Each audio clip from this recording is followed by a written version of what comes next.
Everyone knows where we're going.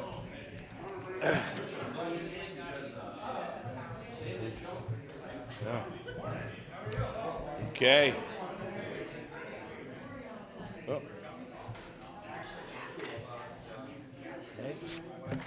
well, good morning, everyone, and welcome to the legislative breakfast of 2025 here on February 10th.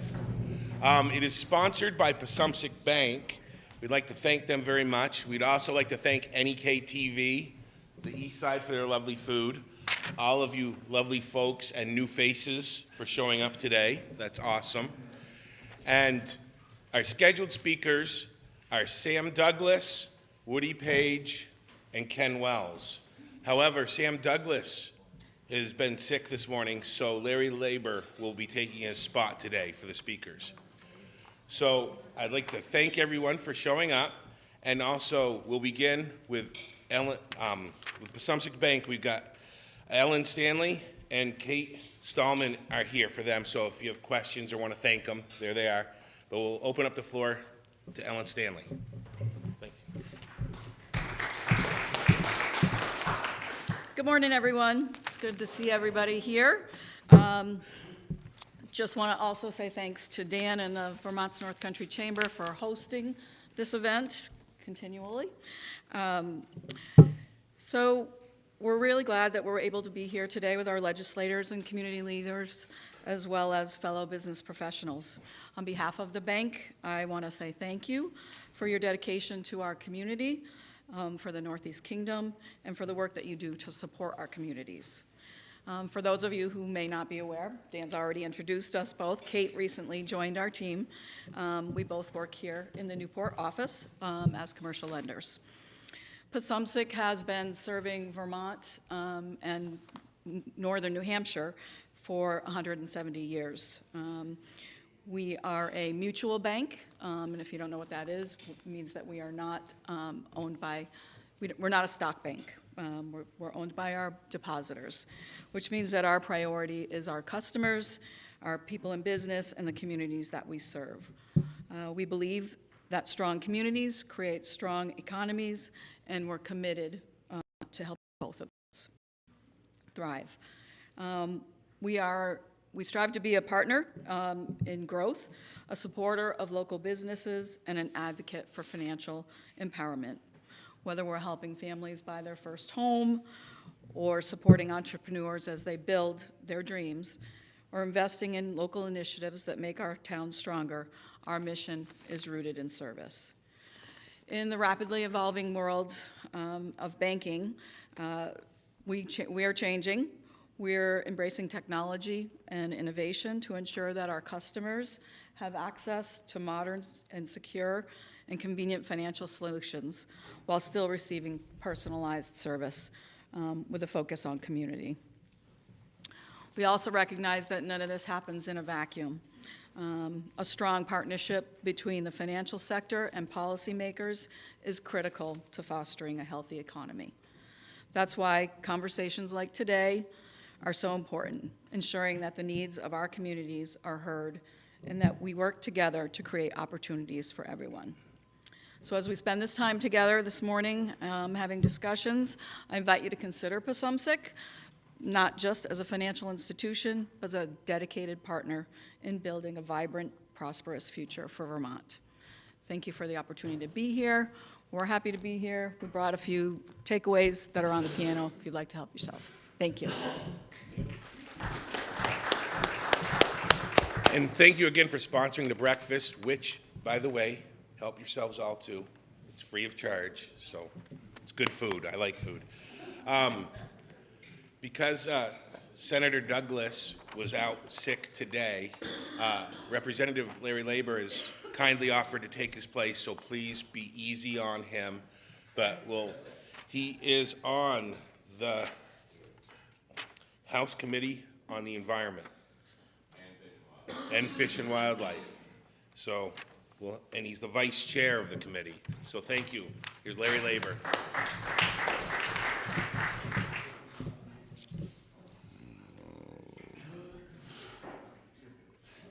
I can tell you, it's been a trip this last week. We have discussed clean water. We have discussed fur-bearing animals, specifically beavers and Speak louder. That isn't gonna help you. Larry, that's not a PA system.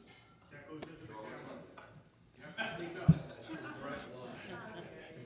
No, for a freebie, you're asking for a lot this morning. Is that close enough to it? Good. You hear me over here? Yes. Thank you. And then we went from the beavers, we went to, how can I describe this? Salt reduction. Although you will not find it under salt reduction, you'll find it under toxins. And I'll elaborate on all of these. But for bills passed, H-141 was passed. That's relating to the fiscal year 25 BAA budget attachments. To straighten out the budget. Rob Peter, pay Paul. H-34, an act relating to workforce leadership. That did not come out of my committee, so I'm not that familiar with it. H-31.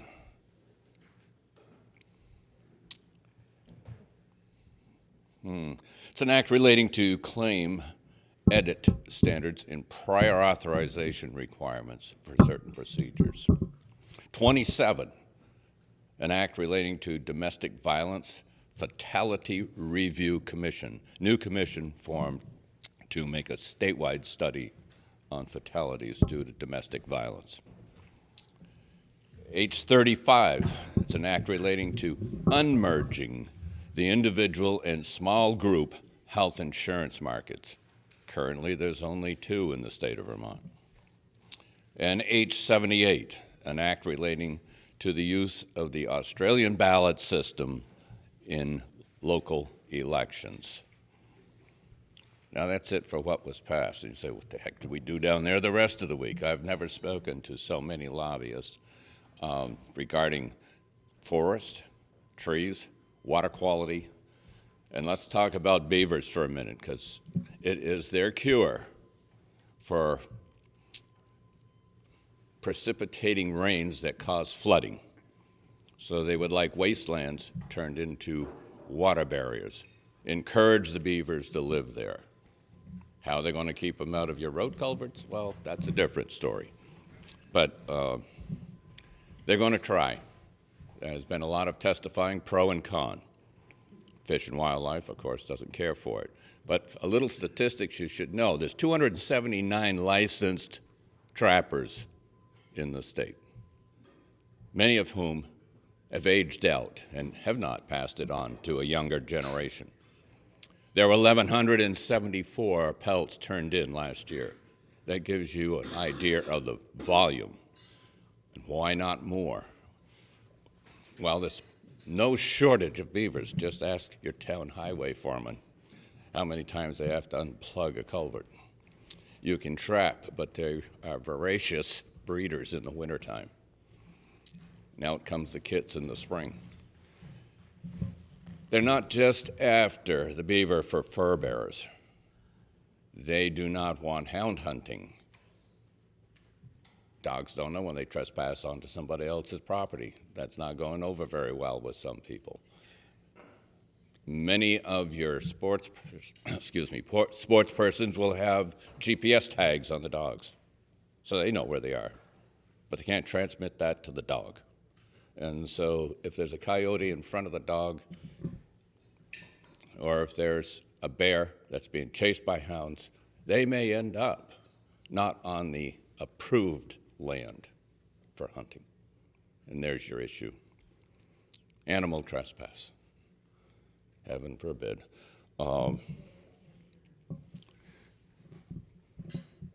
I can't go much louder. I'd suggest you switch your hearing aids to high if you have some. The next thing is the Salt Reduction Act. It's based on toxins. There's a study going out and a bill being worked on to govern the amount of road salt the dispersal, because they feel that it goes into streams. It goes into bigger brooks, then to rivers, and then into Lake Champlain. And I just told you where the initiative came from. They're also concerned about the rural areas.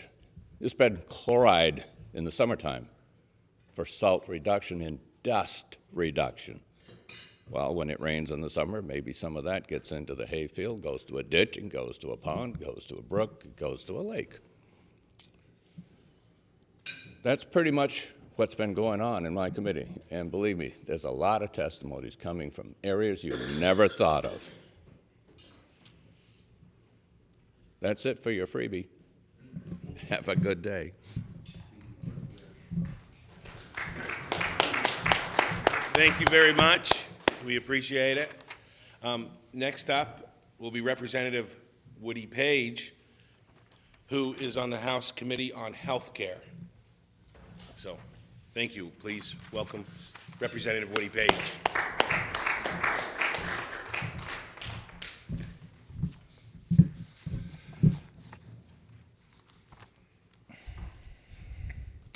You know, I like to start with a pleasant story about how our healthcare system is doing so well, but in reality, we're in a crisis. You saw that with the Oliver Wyman report on our hospitals, naming North Country Hospital, and it just goes from bad to worse. And, oh geez, did I forget my notes?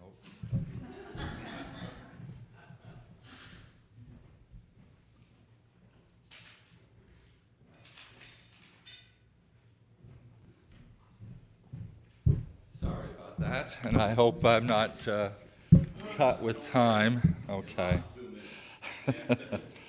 So, you know, I mentioned the hospitals and the issues there. We also have a crisis with our health insurance agencies. Blue Cross Blue Shield is in financial trouble, and it's mainly from the high claims that they're paying for the services that insurers are being charged at our hospitals. It really is a crisis there. The regulator, the Green Mountain Care Board, which oversaw the Oliver Wyman report, is attempting to try and control these high costs by limiting the revenue that some hospitals take in, and they're mainly directing their attention towards the UVM Health Network. The answer that we're hearing is that there needs to be a transformation, which will include some basic things for right now: administrative costs, health delivery reform, and payment of care reform. Also, we've heard about some of our pharmacies going out of business. We have one here on the Causeway. It just goes from bad to worse. EMS, those individuals that respond to accidents and emergencies throughout the state, they're also having issues related to, you know, like everyone, workforce shortages, travel distances that they have to perform, you know, taking a passenger or taking a patient, you know, from one area of the state to say Boston. And when they do that, that ambulance is out of service. And in many cases, they're not getting paid, you know, what they probably should be getting. Then we have the designated agencies as well. You also have your issues. It just keeps going on and on and on. We did have a joint hearing with the Senate and the House Health Committee, and it appears as though we're going to be moving towards a reference-based pricing. And this is a movement that where an assigned price for a service will only be paid for the services received. And it will be perhaps based upon Medicare rates. The state auditor has mentioned that he's in favor of this plan. It kind of copies the states of Montana and Oregon, which have done this to some limited success. So it appears as though we're moving towards that program. State Employees Association, Vermont State Employees Association, they would like to see a pilot program initiated with this reference-based pricing. The Vermont Hospital Association, they're a little bit lukewarm on this. They did not come out and initially say that they were in favor of it. They want to learn more about it. We also had in our committee the president of the UVM Health Network, Sonny Epen, I believe his name is, or Epen. There were some serious discussions about the cuts that UVM has had initially stated, the psychiatric facility in Berlin, our dialysis here in Newport. There were also other discussions about his salary. He receives about $1.3 million in salary, and just recently there has been a bonus of about $400,000. He was very much, I won't say beaten up, but critiqued on that issue. He did say that he and other board members considered not accepting it, but in the long run, they proceeded to accept it. One of the things that the Green Mountain Care Board is looking to do to cut costs is the certificate needs that they have to approve. When a hospital wants to make updates and changes to their facilities, whether it be purchasing equipment or just maintaining their buildings, they have to apply for a certificate of need. And there's a great deal of paperwork that goes with that and reviews, and so we've decided there is a bill that we're considering increasing the amount for a certificate of need before it has to be approved by the Green Mountain Care Board. And it looks as though that amount will be about $10 million before. Anything over $10 million will have to get a certificate of need. Anything under that won't have to be approved. We recently went through our budget adjustment. The governor's budget was originally, when we approved it last year, was $8.58 billion, and it's increased to $8.73 billion, $146 million increase. The House has looked at that, and we've increased the budget adjustment by about $161 million. That's $15 million more than what the governor called for. And this is based partially upon the hotel voucher program. We have extended that program, and there had been an agreement last year between the House, Senate, and the governor's office that we would gradually wean ourselves off of that program. But the House and Human Services Committee felt it was necessary to continue that program. It's about $1.8 million for that hotel or motel voucher program. The other issue, how are we doing on time? Okay. So the budget adjustment now goes to the Senate, and the different committees from the House Appropriations and the Senate Appropriations will review the budget and see if they can compromise. You want? Sorry. No, you've got another minute. Okay. One final thing that we worked on Friday was the Bennington 1 district election. There was a situation there where some ballots were not counted, and they reviewed, the Government Operations Committee reviewed that process, and they decided to keep the individual that was initially elected. Unfortunately, there were like 50, 60 votes that were not counted. They were sent out to the wrong area. And there were many in the House that thought there should be another election.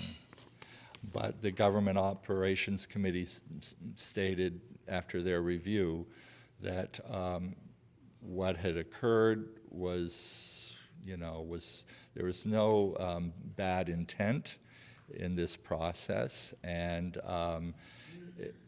they voted it in favor of keeping the election election results the way they were. I think it was about 11-0 or 11-1-0. One person wasn't present. And across party lines, everybody agreed upon that in that committee. In the House, there were others that disagreed with that, with the results of that, and thought that another election should occur. I also was one of them that felt that another election should occur.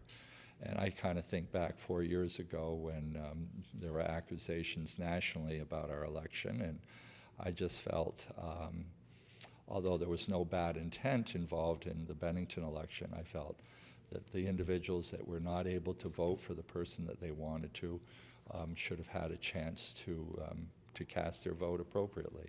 So I voted against the Government Operations Committee's recommendation. So I think I'm done. I think that's enough for one day, but if you have questions, I'll be happy to answer them later on. Thank you, Representative Page. Next up will be Representative Ken Wells, who is on the Transportation Committee, and you can probably turn your hearing aids down for Ken. He'll I lost my voice over the weekend. We had a big snowmobile event here at the Eastside restaurant, and I yelled at the Eagles for 3 hours last night. Thank you to Ellen and Passumpsic Bank for getting out here. Glad to see Larry and Woody here because they've got several years of experience here. I've got 19 days in. It's a little overwhelming at times, but I got my second choice, transportation. Really didn't know what a powerful organization that is. There's an $8.7 billion budget in Vermont. We get $1 billion of it. So what do? We take care of all your roads. That's the obvious out there. Bridges are under our umbrella too. Airports, and the highly underused and something that I hope changes the next few years, railroad system. Tremendous way to move product. Really doesn't pollute that much compared to our diesels on the road. One car can hold 3 18-wheelers worth of goods.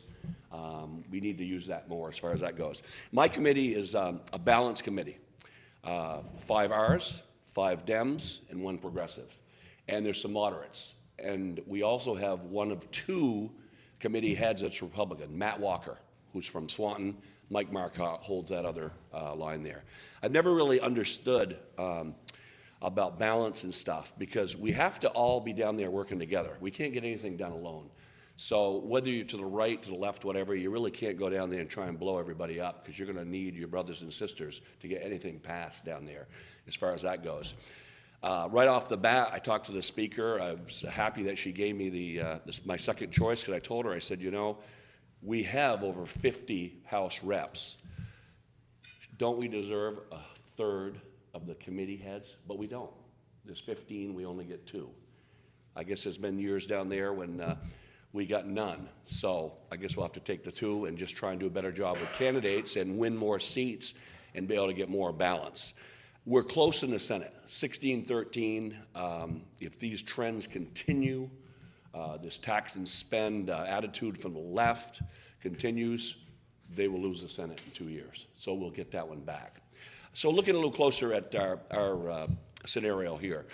What are we doing in the area this year? Well, the last few years, and you guys know because you travel all these roads around here, they've actually done a damn good job of fixing some disastrous roads. I'm thinking about the road from Willoughby Lake to Charleston, or Charleston to Willoughby Lake, either way. They fixed that. And then basically the worst road in America, that was from Island Pond to the New Hampshire border in Bloomfield, they fixed that too. So their focus this year, I don't know the dates yet, they're going to run that road from Barton through Glover to Hardwick. And that's a pretty rough road if any of you guys make that run. A lot of us, like me, coming from Willoughby Lake, I go on that road every day, so it's kind of beat. And then the biggest project that's in our territory will be about a $40 million project, and that'll run from Hardwick to East Montpelier. And if you've been on that, you folks over the time, you can see that that is a bad road too. So they'll get this done. A lot of other projects are in good shape. You take bridges in Vermont, about 90% of them are up to spec and better. So they're in solid shape.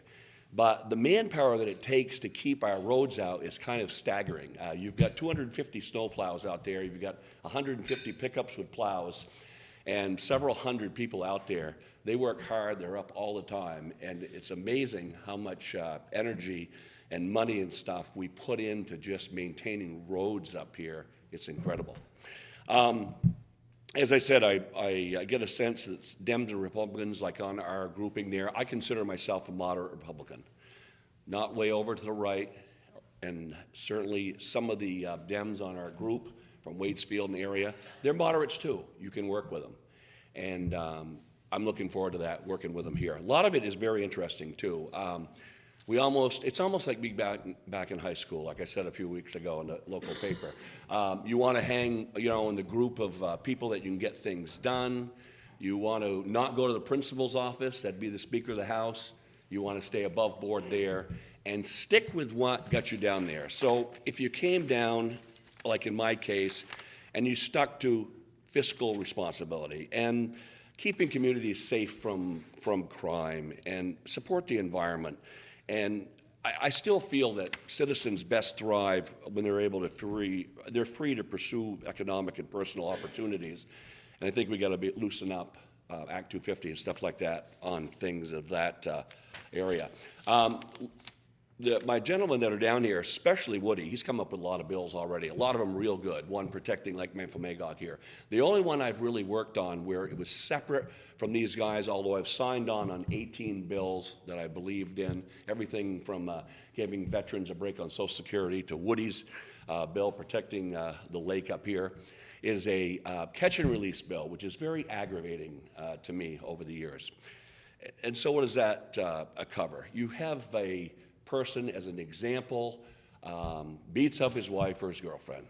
He comes into our local court system and he's arraigned. He gets a $200 fine. He's back on the street at 4 o'clock. So that bill is designed, I've got Kevin Winter working on it with me, to basically just give our local judges more horsepower to not let these idiots back out after they've committed a crime of violence.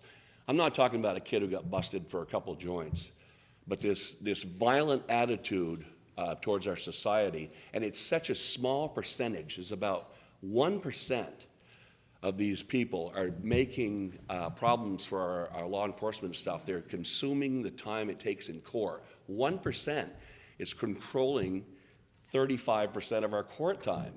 We got to lock them up. Simple as that. There's got to be a better way. So we're working on that bill over a course of time. Hopefully we're going to have some ground. I think it's a bipartisan bill. I believe people will get to it. We've met with lawyers already. They've been very helpful. And you kind of get down there and you're like, well, great, this guy's a heck of a writer. He can write bills and he can get the job done. Not true. We got 20 lawyers out there that'll put the legalese in there to actually get the wording right and the presentation right. You can formulate an idea, but you got to have the guys with law degrees to really put it in print for you. And they do a great job. They tell you what we can do and can't. And they tell me this bill is going to take some time because you almost got to change the Constitution just to make sure that our criminal element is taken care of. And you got to deal with the soft left, primarily, that wants to not incarcerate and not make them pay for drug dealing, shootings, any violent type of crime. So we're going to keep working on that right there. We've got some momentum, and I'm hoping that we'll have help along the way as well. Looking at some of the other things that are coming up, they are going to do a better job of making sure that with new materials and new technology and bridge building, stuff like this, our bridges aren't going to last 20, 30 years and need massive repair, or our highways have to be repaved every 3 or 4 years. Technology is getting better in all facets of life, including roadways and stuff like this. Projects they're working on from the top of the state to the bottom, they're going to last longer. They'll build better. Technology is better in every asset, and I look forward to seeing more of that as time goes on. Like my committee very much, very pleased to serve my area where I am, which is Evansville, which is part of Brownington, Orleans, Barton, and Westmore. And I think that a lot of people down there are working for the right reasons, including these two gentlemen that came in with me this morning, because it's a lot of work. It's overwhelming at times, but we're going to fight the good fight. We love this area. I always tell everybody down there they all know about Willoughby Lake, but they might forget that we have the most beautiful area up here.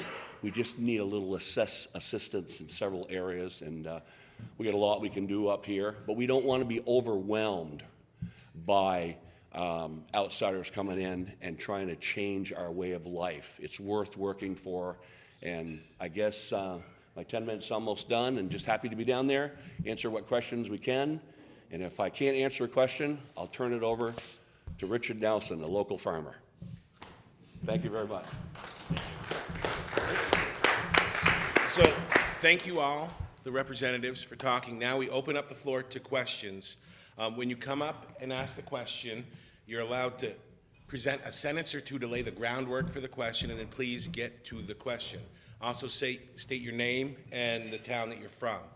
The sponsor gets the honor of the first question, so we'll open the floor to... So, as we all know, Orleans County faces unique economic challenges, including workforce retention, housing shortages, infrastructure needs. The question is, how is the state addressing these issues to spur economic development in our region? And are there specific initiatives to modernize Act 250, attract new business, and invest in critical infrastructure? Thank you. And we'll begin with Representative Labor. We'll keep it in the same sequence that they spoke.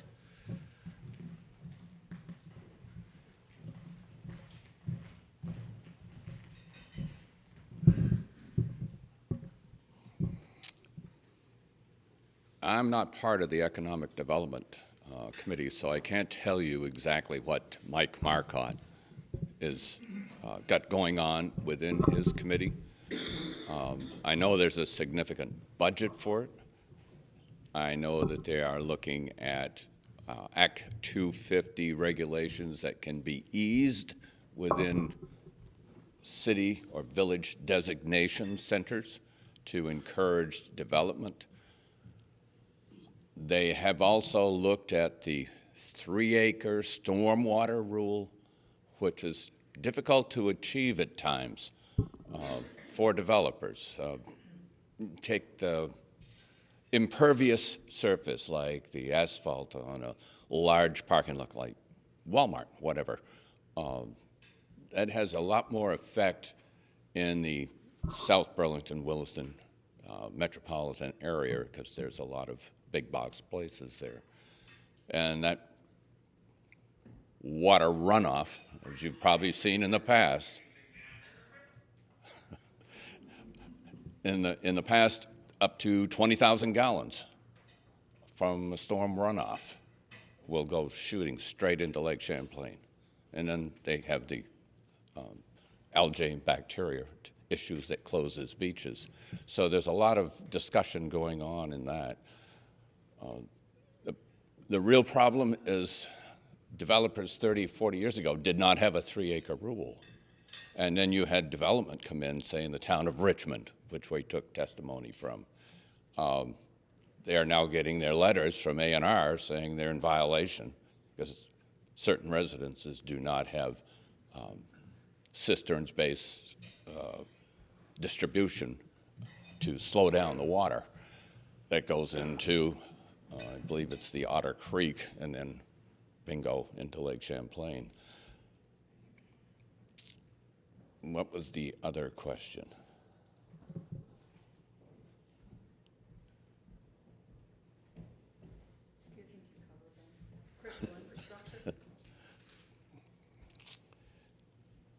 Yeah, we have gone over to a company out on Route 2 called AGC. That was open for general viewing, including public, to see new construction standards. The particular one we witnessed was a timber frame building with panels that were put in, and those panels were quite thick. They were all insulation. It covered the whole wall between the timber frame structure, and it was pre-drilled for your conduits for electricity. Everything was built inside, trucked to the site, put up on the preformed cement platform, whether it was a traditional cellar type or just a lot of it is going to radiant heat. All of it is going to be super insulated, so it may be just a slab. The ceiling, everything is foamed, so the heat escape is minimal. And they're putting in split type heat pumps, and they're putting in solar on the roofs for domestic hot water and for electricity. Not to meet the entire standard of need, but to supplement, so they're tied to the grid. These are coming in right around 3.25, not 325,000, not counting the appliances and or land cost. Most of these are situated in developments that have septic and municipal water. That's what they're doing towards housing. Thank you. Representative Page.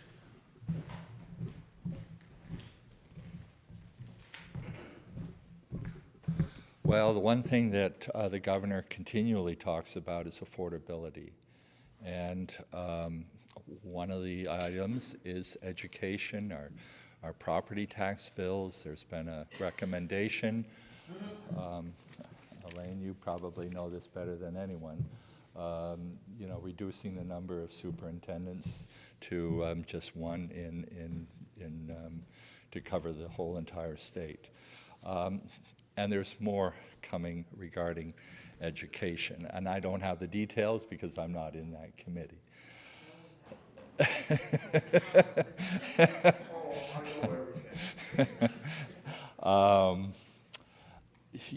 Economic development, the governor and everybody harps on, we need to build our population. There's been recommendations to try to attract more people here to Vermont.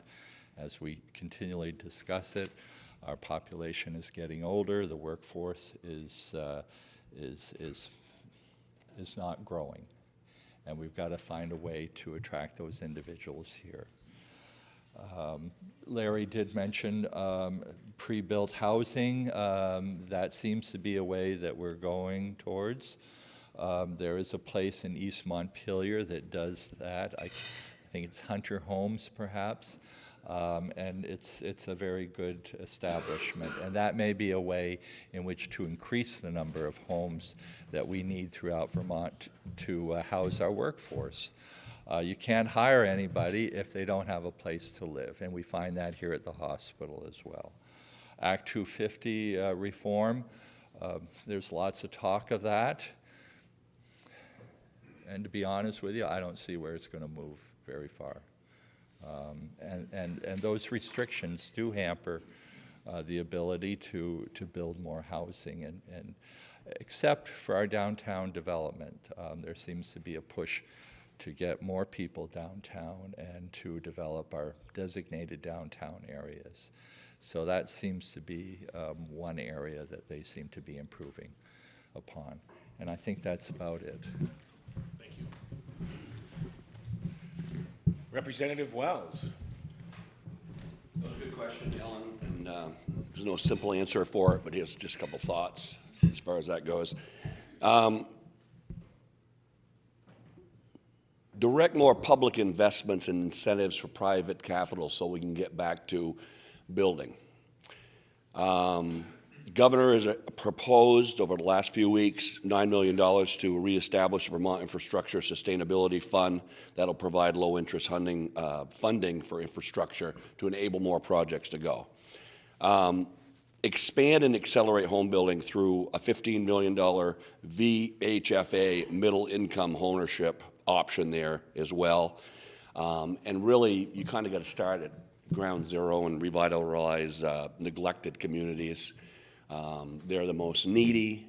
They need the most housing.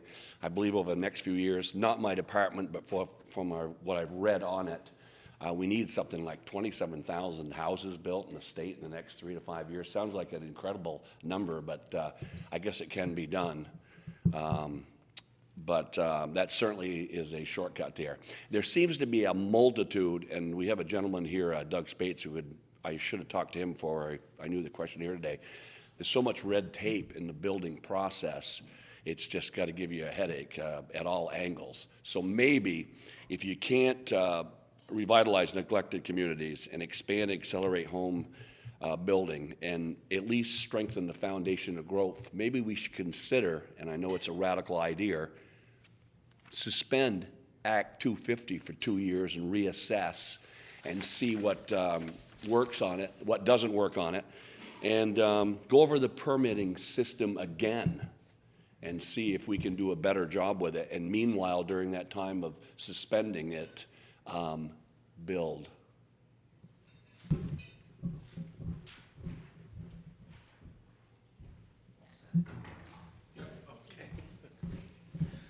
Thank you, Representative Wells. Thank you all. Now, the floor is still open for questions, so the next question.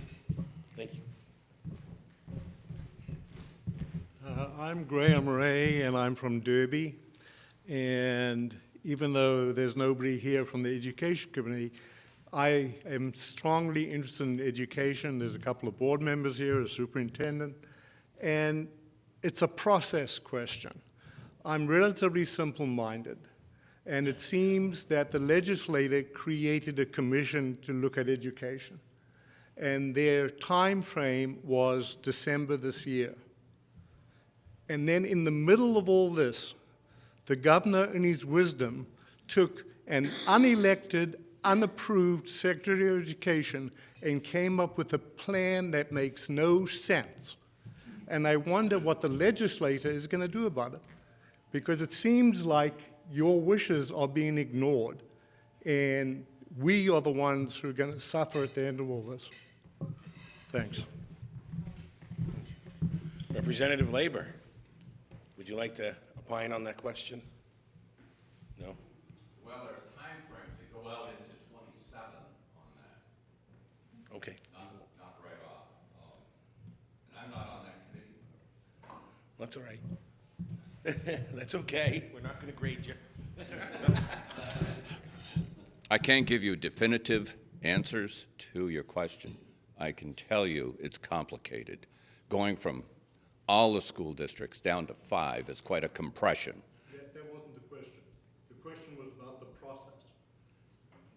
You approved the commission, and the governor and Right. the unelected secretary ignored it. Just let him continue. Please. We approved the commission.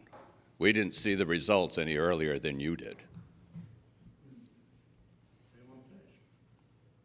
It's going to be time sensitive. It's going to take years in order to accomplish all this. How to change school boards over to the loss of local control as we now know it. It is going to be a big change. They're also going to be funding school choice, where the tuition will follow the student. So and it's going to be a lottery for that child to participate in order to go to a private school or school choice in a different district. All things are up in the air right now. Nothing is in cement. It's all got to be negotiated out. That's why it's going to take time. So I can't give you a definitive answer. I can only tell you where the train leaves the station. Thank you. I have nothing more to add to that. Okay. Representative Wells. Yeah, sure. I wasn't there when they went through that commission process or whatever to get this done, so I understand what you're saying. Where are you? Right here. I understand what you're saying. Before my time here. I know that's dramatic, trying to go to a 5-district plan, but and there's a lot of work to do, and that initial volley by the governor's office, that's obviously not going to be the last word, as you reminded me, and you are correct. However, we know damn well that the plan in place now does not work. It's a failure. There's no affordability.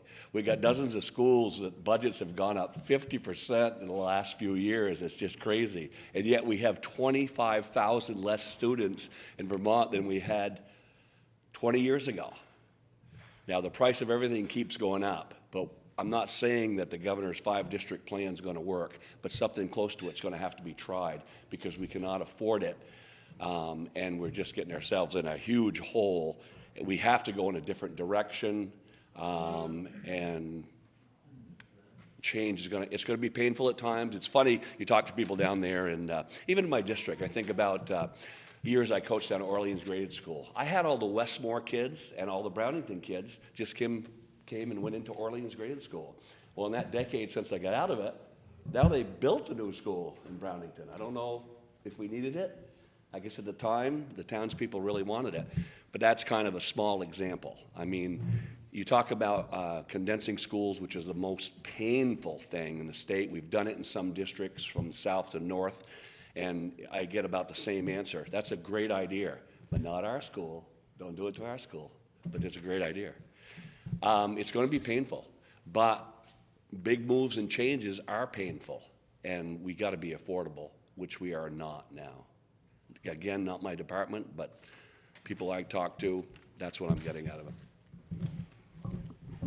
Thank you. Next question. Oh, well, we'll go with Mr. Cook first, and you'll be next. Thank you. Morning, everybody. Dan Kutzer from Newport, and I'm an appointee to the Governor's Land Access and Opportunity Board, which was tasked with providing a focus on figuring out what kinds of things might be possible to improve Vermonters' access to land and housing. And so my question, which I recognize may not be answerable by everybody, but I at least want to get people thinking, is that we know we have a housing problem in the state. And part of that problem would seem to be based on a lot of large out-of-state corporations buying up the cheaper properties in the state and then turning around and renting them for exorbitant amounts of money. It seems to me like there may possibly be some legislative action that could be taking place in order to curb or put a limit on that. And so I'd kind of like to hear opinions. Thanks. Representative Labor.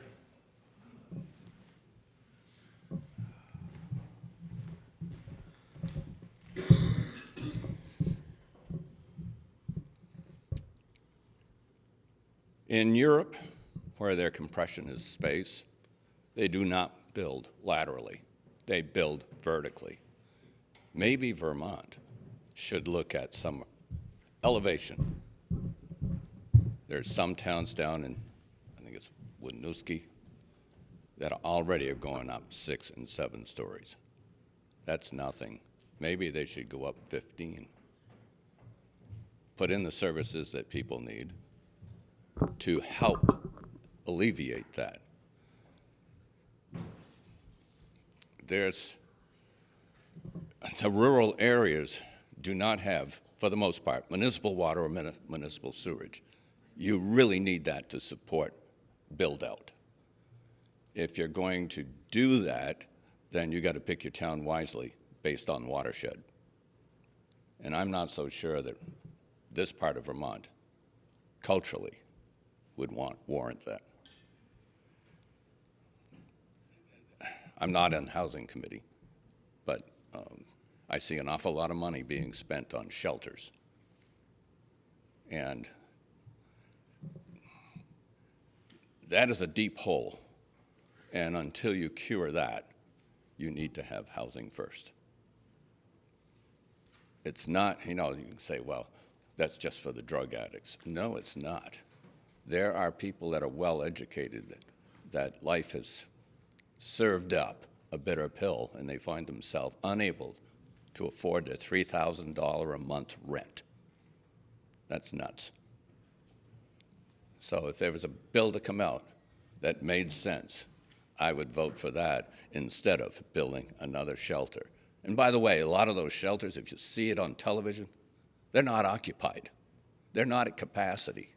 People don't want to sleep on a steel bunk. That's all I got today. Representative Page. Well, it seems to me that the state is doing a great deal for preservation and access to property. Rails to trails. We have the Eagle Point Farm that was recently, over the last couple of years, has been preserved. And there are other things related to that as well. There seems to be a great deal of grants available for equity and inclusion of others. And as far as reforms, preventing corporations or individuals from, purchasing land, and I don't see where that's going to happen. But who knows? I mean, Act 250 does have to be reformed, and that's the only way we're going to have more housing.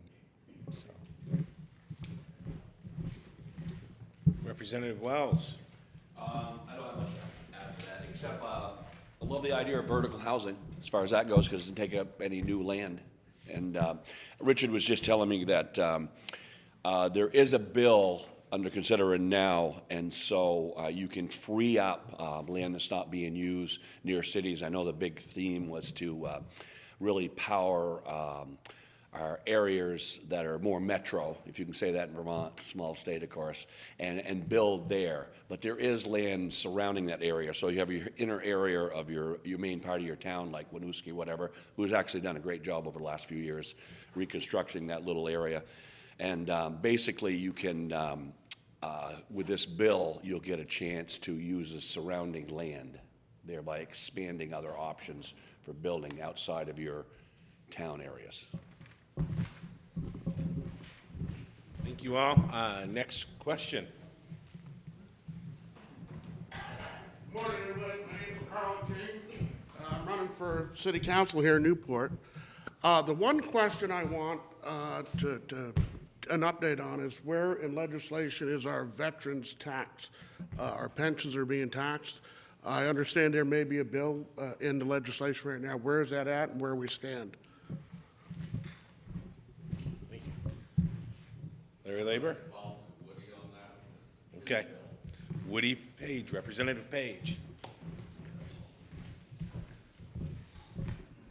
That is not my bill. I did not put it forward. I am a veteran. I am a retired military officer. There is a bill asking for to not tax military pensions. The idea behind that is to try to attract veterans, retirees to the area and to attract individuals that have resources, that have families. If you're a career officer, generally you put in at least 20 years. By the time you get out, you're in your late 40s, early 50s. You still have time to build up another career. You generally have a family. You have a wife that also has some skills that can be used in your communities, and you also have children that you're bringing with you that might be able to go to high school or grade school. So that was the idea behind helping out veterans. To be honest with you, that bill is dead on arrival. It will not pass out of the committee. I don't believe anyways. The governor has monies in his budget for that, but again, I do not see that it's going to help. We're only, well, I think, one of 2 states, the other one is California, that taxes military veterans. I do have 2 other bills that I am presenting related to veterans benefits. One has to do with, there's a great deal of money out there for veterans related to the VA and burn pits. And if you're a veteran, if you've served in the military, and generally it's for the young. If you're an enlisted, you go into this out of high school, you go in, you enlist, you generally do your time and you want to get out. And as a result of that, you don't take advantage of some of the benefits that are available for you because you're only thinking, I want to get out of the military and I want to get out and live my life and do something else. So you don't take advantage of that, of those benefits that are available for you. Whereas a career officer or career enlisted personnel, they realize that there are benefits available for them, and they listen to those presentations and briefings and get all the information necessary.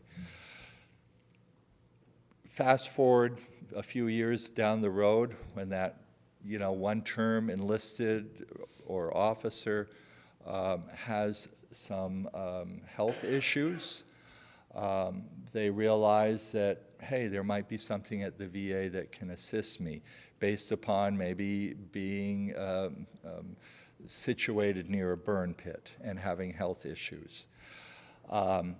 There are individuals out there that claim that they can help you in getting those benefits. That, hey, if you sign on and you pay X amount, we will we'll be able to get you 100% disability. And that's not the case. So one of my bills has to do with only going to certain authorized individuals that can assist those soldiers and sailors and airmen in getting the benefits that they deserve once they're out. And so that's one bill.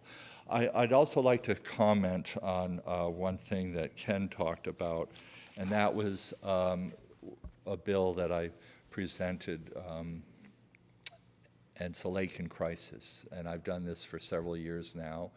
Again, I'm asking that Lake Memphremagog be named a lake in crisis because the invasive species and other issues related to the lake. And I've also requested that a lake shouldn't have to be, the real estate value doesn't have to drop for property around a lake for it to be named a lake in crisis. And obviously, there's no way that the property around Lake Memphremagog is ever going to drop in value, whether the lake is in crisis or not. So that's another bill that I have put forward too. So I think that's it. Representative Wells. I want the veterans to get anything they possibly can. I'll support all of their options. I don't know which one, the early one that's dead in the water, but already quite a few bills have come across our desk already. An act relating to exempting military retirement and survivor benefit income from Vermont income tax. Let's see what else we got here. An act relegating to excluding veterans' disability benefits from income-based eligibility determinations for public assistance programs or benefits. That one's in the pipeline too. What else? That's another bill that I put in. Yep, thank you, Woody. Well done. Well done. And he's got a bunch of them, no doubt. In fact, we've talked about, Richard and I have talked about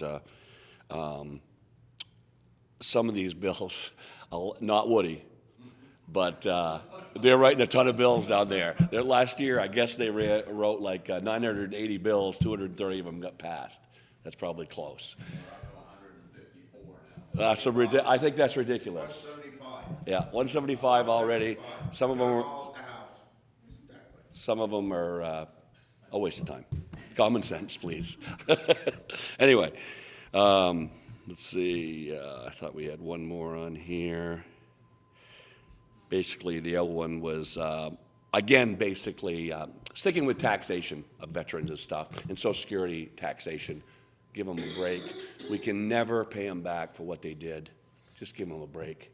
So I'm behind any of those veterans bills. A lot of those have bipartisan support, by the way. What do you think we might get them through a fight? They have bipartisan support. Next question. There you go. This will probably be the last question. Thanks. Hi, I'm Jenna O'Farrell. I'm the Executive Director of Northeast Kingdom Community Action, and I want to thank you all for the work that you are doing in committee and sharing that out today. I'm wondering also, in the past 2 weeks in your committees, if you've given any consideration of what the Northeast Kingdom, Orleans, and Essex County would look like without federal funding. So just in case you didn't know, it was frozen and then opened, but if it goes back to being frozen, that includes our weatherization programs, it includes our Head Start programs, our crisis fuel, some of our ability to draw down mental health dollars. I could go on and on. There are youth programs that we do. Food, at NECA, we run our thrift store and our food shelf from a community services block grant. If all these programs were to go away, what would you, in your committees, what's the ability to pivot? RCT is another one. And how would you backfill and support your area and your citizens who are low income? Thanks. Representative Labor. I don't know if we have enough time to address that.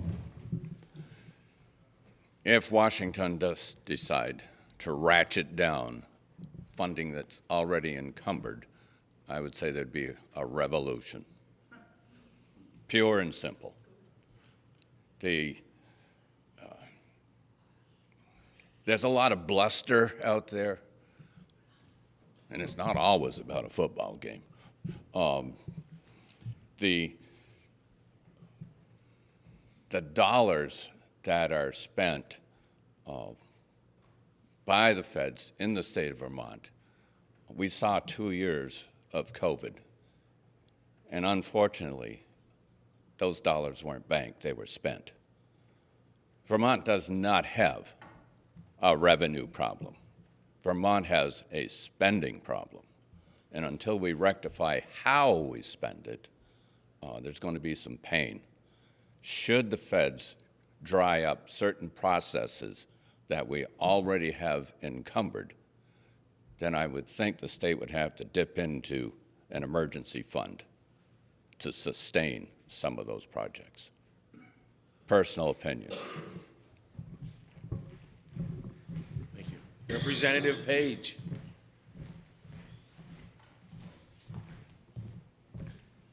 There is a great deal of concern regarding federal funding, the loss of federal funding.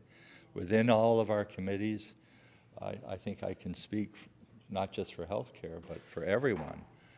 All the organizations that come in, they're very concerned about where our federal spending is going, whether we're going to get the funds that have been promised to the state.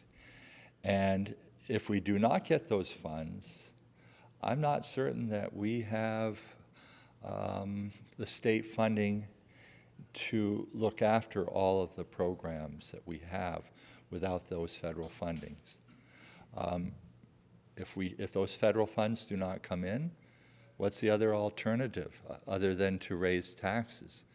And we know we're already hurting a number of our citizens with high taxes here. So it is a concern. People are asking questions, of our Washington congressional delegation, and I'm not certain that they have the answers either. So that's it. Representative Wells. Federal funding's needed by every state in America. There's no doubt about it. The Vermont budget, a third of it is federal funding out of $8.7 billion. We can't control federal funding. There is an emergency fund. I don't know the exact number. Larry probably does. Highly unlikely that could cover the loss of federal funds. There's just no way. There is a lot of bluster, good word, and when it filters down, we will get the bulk. Where's the lady who came up here? We will get the bulk of those federal funds. You can just about guarantee it. It is scary. Our current administration is big on scare tactics. I think what... Yeah. Anyway, so that'll all filter down the end. We'll get most of them, I suspect, before we're done. And can we move ahead to part of your question there without them? No. Do we have enough in our backup plan to sustain us if we don't get federal funding? No. So we'll let it play down. We have no control over it. I suspect we'll get most of it. That actually went pretty well. We do have 5 minutes left, so we do have time for one other quick question, if anyone wants to. I'll be available if anyone wants to talk about food resiliency or forestry over in the corner 10 feet away from me. Okay. So, yes, quickly. Hi, I'm Wendy McGilvery. I'm the Executive Director of NETO, the weatherization. Jenna, thank you for the question, because we're in the same boat. I just came back from Washington, and Vermont has so much support for our programs that other states don't have, and we're very grateful for that. So thank you, and keep it up, and we need it. The only question I had is, I know the clean heat standard was dead on arrival, thank goodness. That was going to cost way too much money.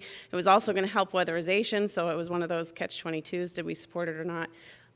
What have you been hearing about the Global Warming Reduction Act, I believe, and the lawsuit against the state if we don't meet the criteria that they set for the 30% reduction? Do we know if there's anything coming down the pipeline for how we're going to go about reducing our greenhouse gas emissions without taxing Vermonters, or is that just still being talked about? Thank you. Representative Labor.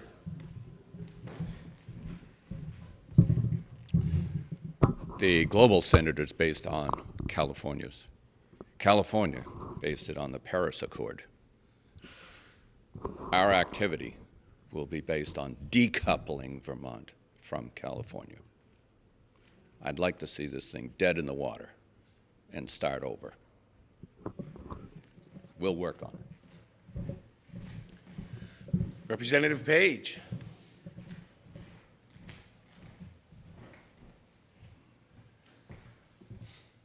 I too would like to see global warming initiative to be re-looked at, re-examined, and come up with a better alternative that will not cost us all a great deal of money. As some of you know, there are tariffs that are being proposed. The president just recently said that he's not going to wait for 30 days to implement those tariffs on Canada. We import a great deal of fuel from Canada, and a 25% tariff on fuels that may actually cut our usage of those carbon-producing fuels, and maybe we'll find some other alternative. Maybe we'll start buying more electric vehicles, or maybe the electric vehicles will be more productive in the future. I'm not saying that's going to happen, but who knows? When you start getting taxed on what you're purchasing, you tend to cut down on the usage, or you find other alternatives, and maybe that will happen with the tariffs from our Canadian friends. Representative Wells.